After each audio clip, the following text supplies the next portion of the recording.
तर भरपूर सारं प्रोटीन आणि कॅल्शियम असणारं धान्य म्हणजे नाचणी. तर आज आपण नाचणी आणि ज्वारीपासूनच इडली कशी तयार करायची ते पाहूया. तर नाचणीची इडली बनवण्यासाठी 1 मोठी वाटी नाचणी, 1 वाटी ज्वारी घेतली, अर्धी वाटी तांदूळ, अर्धी वाटी उडदाची डाळ घेतली.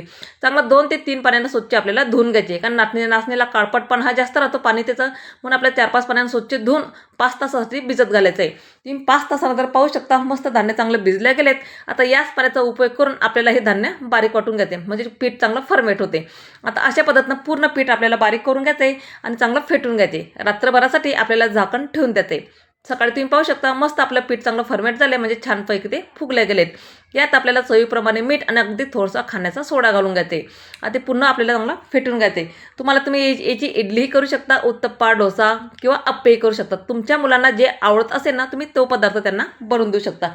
इथं मी इडली तयार करणार आहे, त्यावर थोडंसं तेल लावून आपल्याला इडलीचं मिश्रण हे त्यावर घालून घ्यायचे. 10 मिनिटासाठी आपल्याला स्टीम करायला ठेवायचे. बरेचसे मुलं नाचणी किंवा ज्वारी खात नाही. अशा पद्धतीने जर त्यांना करून दिलं, भरपूर सारं प्रोटीन हे त्यांच्या पोटात जातं.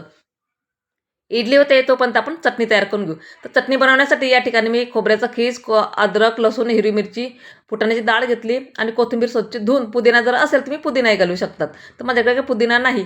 चवीप्रमाणे मीठ आणि चटणी आपली बारीक वाटून घ्यायची. यामध्ये आपल्याला तडका देण्यासाठी जिरं, मोहरी आणि कढीपत्त्याचा तडका करून द्यायचा. मस्त आपली झणझणीत चटणी इथं तयार झाली. तुम्हाला सांबार बनवायचा असेल ना, यासोबत तुम्ही सांबारही करू शकतात. ही इडली तुम्ही मुलांच्या डब्यालाही देऊ शकतात. अगदी हेल्दी आणि पौष्टिकसुद्धा आहे. 10 मिनिटात तुम्ही बघू शकता मस्त आपला इडली इथं तयार झाली. इथं साईडला मी उत्तप्पा पण करायला लावले. काहींना उत्तप्पा खायचा होता, तर काहींना डोसे, काहींना तर अप्पे खायचे होते. तर एकच पदार्थ तर काही आपण बनवत नाही, भरपूर सारे पदार्थ इथं बनवत असतो.